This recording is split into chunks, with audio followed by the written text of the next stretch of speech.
नमस्कार, मी महेश आणि माझा सहकारी स्वानंद डावे उजवेमधील पुढच्या भागामध्ये आपलं सहर्ष स्वागत करत आहोत. आज जो आपला विषय आहे तो आहे म्हणजे राष्ट्रपती पदाच्या निवडणुकीसंदर्भात. आज राष्ट्रपती पदाची इलेक्शन संपूर्ण देशभरात चालू आहे. राष्ट्रपती पदाच्या इलेक्शनमध्ये काय खरंच राजकारण चालू आहे याच्यावर आपण बोलणार आहोत. NDA म्हणजे सध्याचे रुलिंग पार्टीनी एक उमेदवार दिलेला आहे आणि त्याच्या विरोधात अपेक्षेप्रमाणे UPAने देखील उमेदवार दिलेला आहे. पण NDAचा जो उमेदवार आहे तो वेगळा आणि अनपेक्षितरित्या आला, तो म्हणजे द्रौपदी मुर्मू. द्रौपदी मुर्मू ह्या आदिवासी समाजातील असून पूर्वी त्या राजकारणामध्ये सक्रिय देखील होत्या. आत्ता त्या काही वर्षापूर्वीपर्यंत भारतीय जनता पक्षामध्ये सक्रिय होत्या आणि त्याच्यानंतर त्या राज्यपाल देखील होत्या. त्यामुळे हा जो डिसिजन भाजपने घेतला की द्रौपदी मुर्मू यांना राष्ट्रपती पदाचा उमेदवार करण्याचा, त्याच्यामागे अनेक कारणं आहेत. आपल्या सगळ्यांनाच कल्पना आहे की आदिवासी समाजाचा आजपर्यंत भारतात राष्ट्रपती झालेला नाही. विशेषतः महिला राष्ट्रपती तर नक्कीच झालेला नाही. त्यामुळे भारतीय जनता पक्षाने ही मूव्ह करण्यामागे एका दगडात अनेक पक्षी मारण्याचा प्रयत्न केला आहे का? कारण जवळपास 11 कोटीच्या दरम्यान आदिवासी समाजाची भारतात लोकसंख्या आहे आणि आपल्याला माहिती आहे की लोकसभेमध्ये सुद्धा आदिवासी समाजासाठी काही रिझर्व्ह सीट्स असतात, त्यांना ST रिझर्व्ह सीट्स म्हणतात.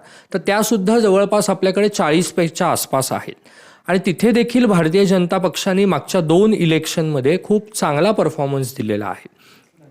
पुढच्या काही वर्षांमध्ये जिथे विधानसभेच्या इलेक्शन्स होणार आहेत, तो म्हणजे झारखंड असेल, छत्तीसगड असेल, ओरिसाचा काही भाग असेल, तर अशा ठिकाणी आदिवासी समाजाची खूप मोठ्या प्रमाणात लोकसंख्या आहे. आणि त्यातला एक महत्त्वाची जी जात मानली जाते त्या म्हणजे संथाल या समाजाच्या द्रौपदी मुर्मू ह्या आहेत. त्यामुळे मला खरं तर ह्याच्यावरच बोलायचं आहे की हा जो उमेदवार आहे तो देताना भाजपने काय काय विचार केलेले आहेत. आणि ह्याच्यात असं दिसून आलं की ही इलेक्शन ही फक्त NDA वर्सेस UPA न राहता मोदी वर्सेस इतर अशी करण्याचा प्रयत्न काही लोकांनी केला. पण मोदींनी हा उमेदवार डिक्लेअर केल्यानंतर जे असे घटक पक्ष आहेत की जे UPAमध्ये आहेत त्यांना सुद्धा परत एकदा विचार करायची वेळ आली. विशेषतः झारखंड मुक्ती मोर्चासारखा जो महत्त्वाचा UPAचा घटक आहे त्यांनी अधिकृतरित्या द्रौपदी मुर्मू यांना पाठिंबा दिलेला आहे. त्याचं कारणही जगजाहीर आहे. कारण तो जो भाग आहे तो आदिवासी समाजाचा प्रामुख्याने मानला जातो. तसेच तिथले मुख्यमंत्री देखील हे आदिवासी समाजाचे आहेत. येणाऱ्या इलेक्शनमध्ये त्यांना त्याचा फायदा व्हावा म्हणून UPAचा घटक असून देखील त्यांनी वेगळा डिसिजन घेतलेला आहे. आणि ह्याच्यावर आपण जे चर्चा केली त्याचं मुख्य कारण हेच आहे की येणारी जी इलेक्शन आहे जी 5 वर्षानंतर राष्ट्रपती पदाची होईल, पण त्याच्या आधी जी लोकसभेची होईल त्यावेळेला राष्ट्रपती हे काही महत्त्वाचा डिसिजन घेतात. त्यामुळे मला स्वानंदकडे जाताना त्याला हेच विचारायचं आहे की विरोधी पक्षाचा जो उमेदवार आहे ते म्हणजे यशवंत सिन्हा आहेत की जे एक रिटायर्ड IAS आहेत, पण गेली अनेक वर्ष राजकारणामध्ये आहेत. विशेषतः भारतीय जनता पक्षामध्ये होते, पण गेले काही वर्ष ते मोदींचे विरोधक मानले जातात. तर त्यांना UPAने उमेदवारी दिली. तर ह्याच्याबद्दल तुझं काय मत आहे? यशवंत सिन्हा खऱ्या अर्थाने सांगायचं तर UPAला त्यांच्यातनं कोणी उमेदवार सापडला नाही का हा एक प्रश्न इथं नक्कीच उभा केला जातो. यशवंत सिन्हा हे पूर्वीचे BJPचेच आणि BJPशी अतिशय जवळचे असे ॲक्च्युली नेते मानले जातात. या सगळ्यांमध्ये फक्त मोदी विरोधामुळे त्यांना उमेदवारी दिली आहे का? त्यांनी काही कालखंडा पहिल्यांदा सुरुवातीला त्यांनी ॲक्च्युली TMC जॉईन केली होती. त्यावेळेस पण सगळ्या लोकांचं मत होतं की मोदी विरोध ह्याच्यासाठी त्यांनी TMC जॉईन केली आहे. पण ॲक्च्युली खरं सांगायचं तर अपोजिशन पार्टीच्या ज्या काय आयडियॉलॉजीज आहेत ते लिबरलिझम असतील किंवा सर्वसमावेशकता असेल वगैरे वगैरे, ह्यांच्या दृष्टीनं यशवंत सिन्हा हे योग्य उमेदवार आहेत का हे चेकच करून बघितलेलं नाही. म्हणजे खरं सांगायचं तर फक्त मोदी विरोधात ही इलेक्शन झाली आहे का?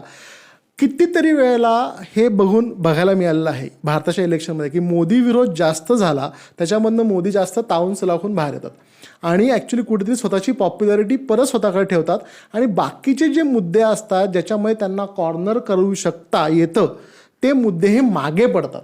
तो परत मोदींनी स्वतःच्या अंगावर सगळं वजन घेतलंय अशी एक परिस्थिती तयार झाली आहे का? मग थोडक्यात सांगायचं तर भाजपचं कुठेतरी अँटी इन्कम्बन्सी तयार होत होती, त्याच्यामध्ये परत एकदा मोदी विरोधात सगळे असं एकदा इमेज तयार झाली की ॲक्च्युली अपोजिशन परत हारतं. हेच होणार आहे का, अशी एक चित्र ह्याच्यामध्ये दिसतं. यशवंत सिन्हा हे माझ्यासाठी फारच एक पपेट उमेदवार म्हणता येईल असंच आहे. पपेट म्हणण्याचं म्हणजे राष्ट्रपती हे स्वतः देखील म्हणजे त्यांना खरं म्हणू नये, पण पपेट सारखेच असतात. त्यांना स्वतःचे अधिकार फार कमी असतात. ते मॅक्सिमम सगळे अधिकार हे पंतप्रधानांच्या सल्ल्याने घेतात. ह्यामध्ये सगळ्यात महत्त्वाची गोष्ट अशी की राष्ट्रपती ह्यांच्याकडे फक्त एकच जो महत्त्वाचा अधिकार असतो तो म्हणजे इलेक्शन झाल्यानंतर पंतप्रधानांना नेक्स्ट पंतप्रधानांना इन्व्हिटेशन देणं शपथविधीसाठी. आणि ह्या एका मुद्द्यासाठी मोदींनी कायम त्यांच्या जवळच्या लोकांना, जे स्वतःच्या त्यांच्या दबावाखाली राहतील अशा लोकांना राष्ट्रपतीसाठी केले. मागच्या वेळेस पण कुणालाही माहीत नव्हतं, 50पैकी जरी तुम्ही नावं काढली तरी 51 नावं मोदी घेऊन येतात अशी परिस्थिती होती. मागच्या वेळेस सेम, यावेळेस पण ते. ह्याचं कारण काय तर 2024मध्ये कुठे जर एनडीला दगाफटका झाला, थोडीशी संख्या कमी आली आणि कुठेतरी जोडतोडचं राजकारण परत एकदा आपल्याला सेंटरमध्ये बघायला लागलं, तर त्यावेळेस भाजपमधल्या दुसऱ्या गटाला पंतप्रधानासाठी बोलवण्यापेक्षा मोदींनाच बोलवणं हे कसं योग्य होईल, ह्याच्यासाठी हा उमेदवार आहे. पंतप्रधानांसाठी हा उमेदवार फक्त तेवढ्याच महत्त्वाचा आहे, ह्याच्याशिवाय काय नाही. ह्याच्यापेक्षा जास्त महत्त्वाचा उपराष्ट्रपती असतो, त्याच्याबद्दल मी थोडंसं बोलणारच आहे. पण राष्ट्रपतीला अजून एक महत्त्वाची गोष्ट म्हणजे सेरेमोनियल पद आहे. आणि या सेरेमोनियल पदासाठी मुर्मू ह्यांचं एक फार महत्त्वाचं असं राजकीय अस्तित्व भाजप वापरू शकतं. कारण त्या दलित आहेत, त्या ॲक्च्युली बॅकवर्ड एरियाजमधून येतात, अजूनही ओडिशासारख्या एरियामध्ये त्यांचं होम स्टेट, त्याच्यामुळे त्यांना फार जास्त स्थान पॉलिटिकली भाजपला मिळवता आलेलं नाही आहे. BJD अजून ते स्ट्रॉंग आहे. प्लस त्या सगळ्या सेंट्रल एरियाजमध्ये भाजपने स्वतःची पकड ठेवली तर ते परत एकदा चांगल्या रीतीने लोकसभा निवडणूक जिंकून येऊ शकतात. ह्याच्यासाठीचा हा उमेदवार आहे. मी फक्त एक छोटीशी गोष्ट सांगेन जी महेश आणि आम्ही मगाशी डिस्कस करत होतो की 2 आधीच्या इलेक्शन, मागच्या राष्ट्रपतीच्या इलेक्शनच्या वेळेस कुठेतरी राष्ट्रपती इलेक्शन नंतर पाठिंबा दिल्यामुळे किंवा इतर कारणांमुळे बिहारमध्ये सरकारचा सत्तापलट झाला होता. तसा सत्तापालट हा झारखंडमध्ये होऊ शकेल का, त्याच्यामध्ये एक गट हा राष्ट्रपती मुर्मू यांना सपोर्ट करतोय, तर एक गट कुठे यशवंत सिन्हा यांना सपोर्ट करतोय. याबद्दल महेश तुझं काय मत आहे? खरं आहे स्वानंद, खूप इंटरेस्टिंग भाग आहे. कारण तू म्हणलास तसं काही वर्षापूर्वी बिहारमध्ये राष्ट्रपती पदाच्या इलेक्शन नंतर अचानक सत्तांतर बघायला मिळालं. कदाचित झारखंडमध्ये पुढच्या काही महिन्यात घडामोडी होतील का हे बघणं खूप इंटरेस्टिंग आहे. मगाशी बोलता बोलता एक मुद्दा अजून माझ्याकडून राहिला, तो म्हणजे राष्ट्रीय स्वयंसेवक संघाने गेली अनेक वर्ष असा प्रयत्न केलेला आहे की जिथे आदिवासी समाजाची जास्त संख्या आहे तिथे ते काम करत आहेत. विशेषतः हिंदू संघटना ठेवण्यासाठी त्यांच्यासाठी ते महत्त्वाचं आहे. आणि त्यांना असं गेले अनेक वर्ष वाटतं आहे की आदिवासी समाज हा ख्रिश्चन धर्मांतराकडे जास्त ओढला जातोय. त्यामुळे सुद्धा एक स्ट्रॉंग मेसेज देण्याचा हा प्रयत्न आहे. आणि मला असं वाटतं मोदींनी सुद्धा राष्ट्रीय स्वयंसेवक संघाचा हा जो अजेंडा आहे, त्यांना त्याची कल्पना आहे आणि तो देखील त्यांनी इथे एक प्रकारे फुलफिल करण्याचा प्रयत्न केलेला आहे. पुढच्या भागाकडे जाताना अजून एक महत्त्वाचा भाग जो स्वानंदनी उल्लेख केला, राष्ट्रपती पदापेक्षा उपराष्ट्रपती जे असतात त्यांची इलेक्शन ही का महत्त्वाची आहे. आपल्या सगळ्यांनाच माहिती आहे की राज्यसभेचे पदसिद्ध अध्यक्ष ते असतात, त्याच्यावर स्वानंद बोलेलच डिटेल. पण ह्याच्यासाठी देखील जो भारतीय जनता पक्षाने उमेदवार दिला तो अनपेक्षितरित्या दिला. अनेक चॅनल्सनी अनेक नावं चालवली, त्याच्या मागे त्यांनी काही लॉजिक क्रिएट केली होती, पण त्यातलं कुठलंही लॉजिक न वापरता मोदी शहा यांच्या जोडीने वेगळंच नाव आणलं. आणि ते वेगळं नाव म्हणजे सध्याचे पश्चिम बंगालचे राज्यपाल जगदीप धनखड. ते मूळचे राजस्थानचे आहेत. त्यांनी अनेक वर्ष राजकीय पक्षांमध्ये काम केलं आहे, पण जनता दलाची बॅकग्राऊंडमधून ते आलेले आहेत. केंद्रात ते एकदा मंत्री देखील होते. पण विशेष महत्त्वाचं म्हणजे ते जाट समाजातून येतात. आता खरं तर उपराष्ट्रपती पदाच्या इलेक्शनमध्ये त्यांच्या समाजाबद्दल बोलावं का, पण आजची परिस्थिती अशी आहे की प्रत्येक गोष्ट जी करतात त्याच्यामागे काहीतरी हेतू असतो. म्हणून राजस्थानमधले अनेक जिल्हे असतील, मध्य प्रदेशचा काही भाग असेल, हरियाणामधला बहुतांश भाग असेल, उत्तर प्रदेशमधला पश्चिम उत्तर प्रदेश जो आहे, दिल्लीचा काही भाग आहे, या सगळीकडे जाट समाजाचं वर्चस्व आहे. आर्थिकदृष्ट्या देखील आणि राजकीयदृष्ट्या देखील.